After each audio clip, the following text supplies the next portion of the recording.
Welcome back to the Day Trading for Beginners podcast. So this is episode 6, and we are continuing our journey towards becoming a full-time day trader. So we are in the beginning stages, and we are doing some stock market basics. So in the previous episode, we talked about what stocks are. Here in this episode, we're going to talk about bonds. So again, in our journey to become a day trader, for the first few months, we're going to do a pure education sort of review. And what we're going to do to start, which I'm personally doing, is sort of just reviewing the basics, stocks, bonds.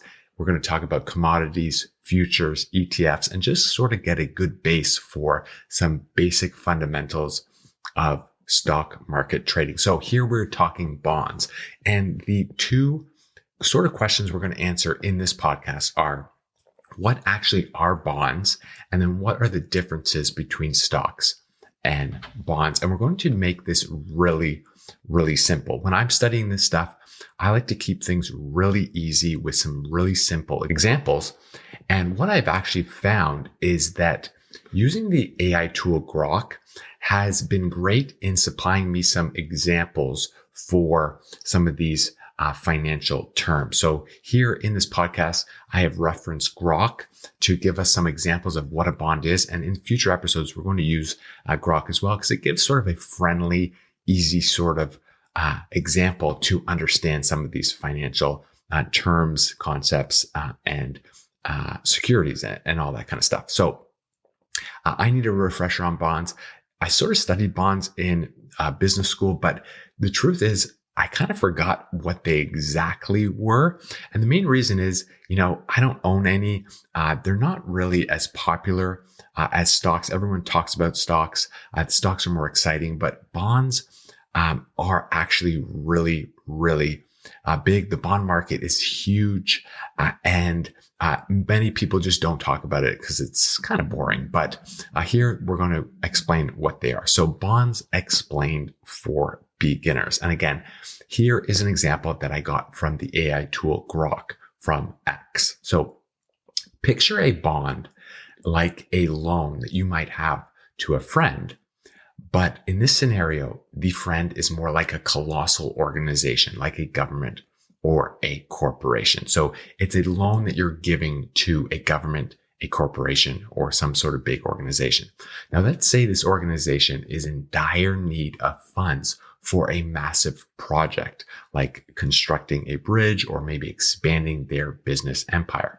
So instead of knocking on a bank's door, they gathered the necessary funds from everyday folks like you and me who purchase their bonds. Now, upon acquiring a bond, you essentially lend your hard-earned cash to that organization. And then in return, they pledge to reimburse you the full amount on a predetermined date in the future. And that's known as the maturity date.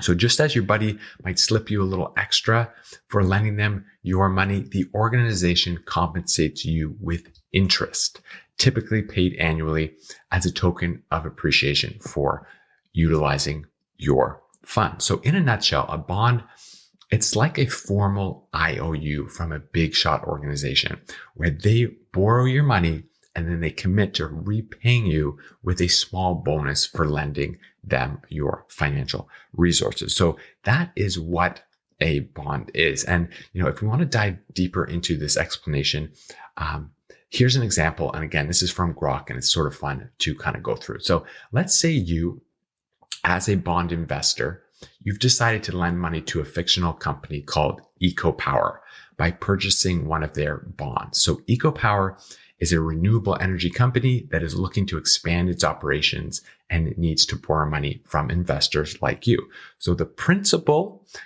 is the amount of the bond, and that is $1,000. So this is the amount that EcoPower is borrowing from you and will repay you at the end of the bond's term. So that's the principal. Now, the coupon rate of the bond is 5%. So this means that EcoPower will pay you annually an interest of 5% on the principal of $1,000. So you will receive an annual interest payment of $50. So 5% times 1,000 is $50 until the bond reaches its maturity. So coupon rate is the interest payment that you are going to receive from the bond issuer.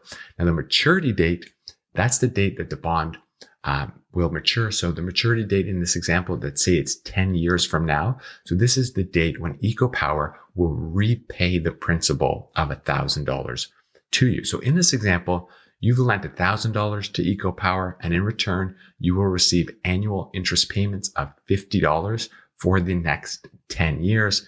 And once the bond reaches its maturity date, EcoPower will repay you the principal of $1,000. So if you lend them $1,000 for 10 years, they will give that back to you plus an extra $500. So that's how you invest in bonds. So this is a simplified example, but it should help you understand sort of this concept of lending money for a bond and has a principal, which is the $1,000. It has a coupon rate, which is the 5% interest payment, and then it has a maturity date. So talking about bonds and stocks, let's kind of go over a little bit of what the differences is. So when you lend money to a company by purchasing a bond, which we've just spoken about, you're essentially acting as a lender, providing the company with a loan that it promises to repay with interest over a specific period. Now, as a bond holder, you have a legal claim to the repayment of the principal and interest, making it a relatively safe investment. So for the most part, if you buy bonds from big organizations, governments, and so on, you're relatively guaranteed to get that money back. It's considered a very, very safe investment. Now, on the other hand, when you buy stock in a company, you become a part owner of the business. So this means that you have a share in the company's profits and losses, and your investment's value, it can fluctuate based on the company's performance. So while stocks have the potential for high returns, they also carry higher risks of potential loss. So in summary, bonds are a form of debt financing where the investor is lending money to the company, while stocks are a form of equity financing where the investor is buying a share of ownership in the company. So that's sort of the difference there. Bonds are a way of using debt to grow a company or an organization, where equity financing is a little bit different. That's where they're issuing actual ownership in their company. So how do you buy and trade bonds? Well, bonds can be bought with your brokerage firm. So just like you buy stocks. So you can sign up for an online brokerage firm. You can deposit money from your bank account, and then you can buy many, many types of bonds through that brokerage firm. You can buy and sell bonds before their maturity date through your brokerage firm as well. So you can buy a bond and say it has a maturity date of 10 years in that example. You don't necessarily need to wait the full 10 years to get your principal back. You can actually sell bonds before the maturity date. So buying and selling of bonds is actually big market, but many sort of retail investors like you and I don't think we really participate in it as much as we do in terms of buying and selling stocks. Now, what determines the price of a bond in the open market? So you might buy a bond, but then you might want to sell it in the open market before it matures. And to discuss the price of a bond, we first need to discuss what's called face value and then market value. So face value, it's like a promise that the bond will give you a certain amount of money when it's all grown up or mature. So that's like that $1,000 that you receive at the end of maturity. That's sort of the face value of the bond. But the market value, it's more like a popularity contest for bonds. And the more people that want it, the more they'll pay for it. So bond market value of bonds can change during their time that they might mature. So face value, that is set in stone when the bond is sold. So in our example, the face value was $1,000. And like a secret handshake between you and the bond issuer, that is set in stone. But market value, on the other hand, it's a bit of a drama queen. It's influenced by all sorts of outside factors like interest rates and the economy. So here's another example from Grok. If you want to picture this, you're a time traveler and you've just landed in the year 2023. You've got a pocket full of futuristic currency and you're looking to invest in some bonds. But wait, you've just discovered that bond prices are like the mood swings of a teenager. They're constantly changing. Why, you ask? Well, it's because of the cool kids on the block, interest rates.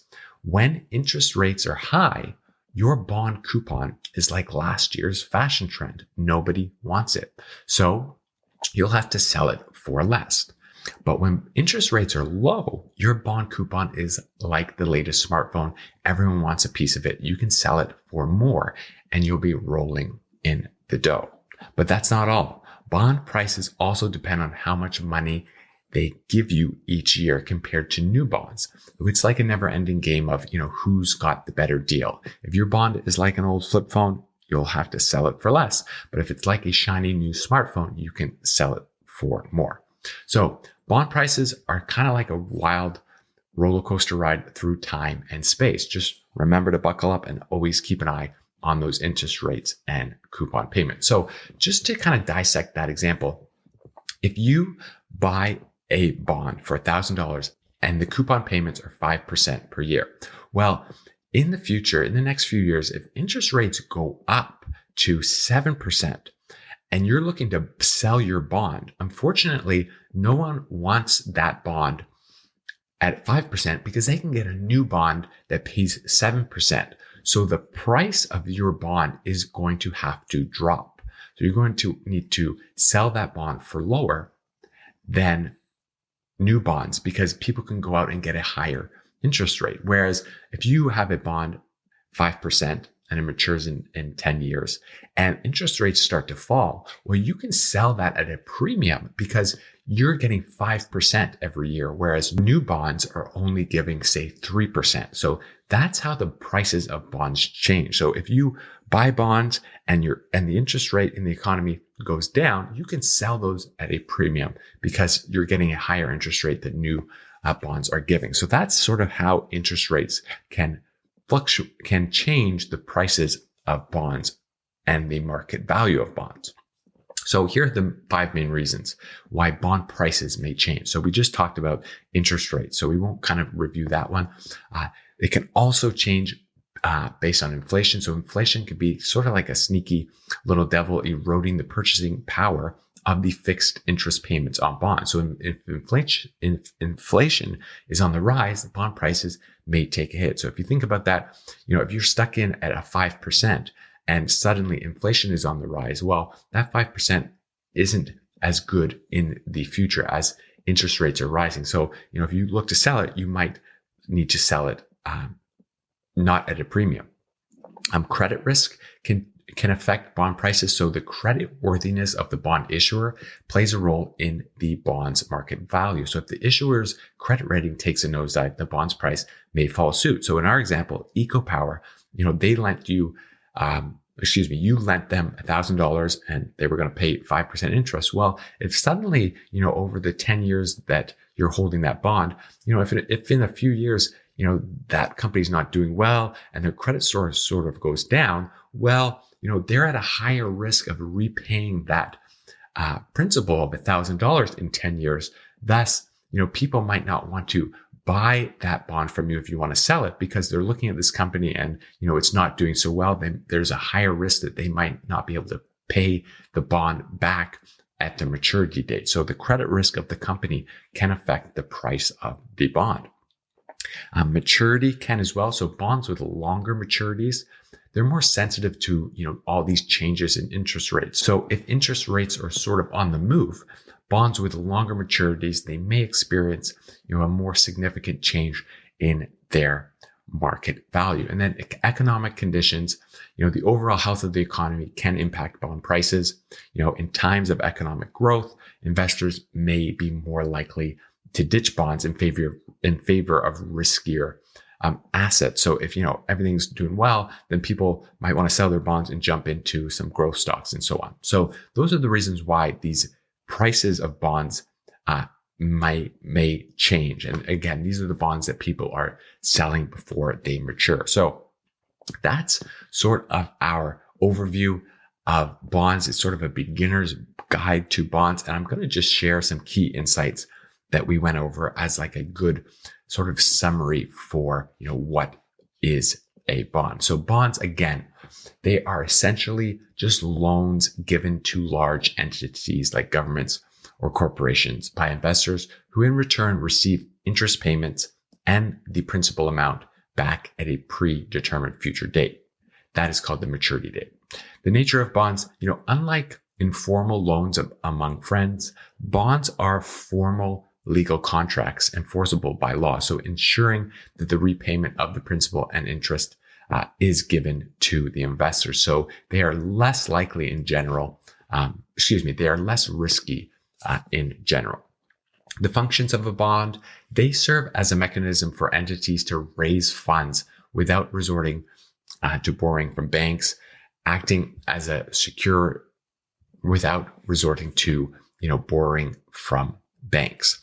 An example of a bond investment, we talked about that. Investing in a bond means lending money to an entity such as the fictional company we spoke about, EcoPower, with a promise of an annual interest payment and the return of the principal at the bond's maturity. Bonds versus stocks. Buying a bond makes you a lender to the company with a legal claim to repayment, offering a safer investment compared to stocks, which represent part ownership in a company and come with higher risks and potential returns. Risk and return profile. Bonds are generally considered safer investments with fixed returns, whereas stocks offer the potential for higher returns, but also, again, carry a higher risk due to their dependency on the company's actual performance. Investment decision making, the choice between investing in bonds and stocks, depends on the investor's risk tolerance, investment goals, and so on. Again, here we want to be day traders. We're probably not going to day trade bonds for the most part, but just getting a good understanding of what these are can be beneficial. Again, buying and trading bonds, you can do this on your brokerage account. And you don't need to wait till the bond matures that you buy. You can trade it, and again, we spoke about that. If, the interest rates are looking favorable for you, you might want to sell your bond for a premium. The prices of bonds, we talked about the reasons why they go up and down in the market. Interest rates, like we talked about for a while there, inflation can cause bond prices to change. Credit risk of the company can as well. Longer maturity tend to, weigh down the price of bonds, especially when interest rates are on the move, and then economic conditions as well. Healthy economy that is booming might lower bond prices because people want to move their money to riskier assets that are doing quite well. So that is it. That's our wrap up of bonds. It's a good refresher for me personally. I'm on this journey to become a day trader. If you want to become a day trader, then just getting a good foundational understanding of some of these basic stock market fundamentals, I think is important. We are on that journey in our first few months becoming a day trader. We're talking bonds here. We talked about stocks in the last episode. Again, in the future episodes, we're going to talk about commodities, futures, ETFs, and some more kind of basics of investing. So subscribe to this podcast. I hope that you found this useful. If you're going to be a day trader, if you want to become a day trader, follow this journey. And in the show notes, you can find all the links to all the other social media accounts where I am documenting my journey on becoming a day trader. So thanks so much for listening, and I will talk to you in the next episode.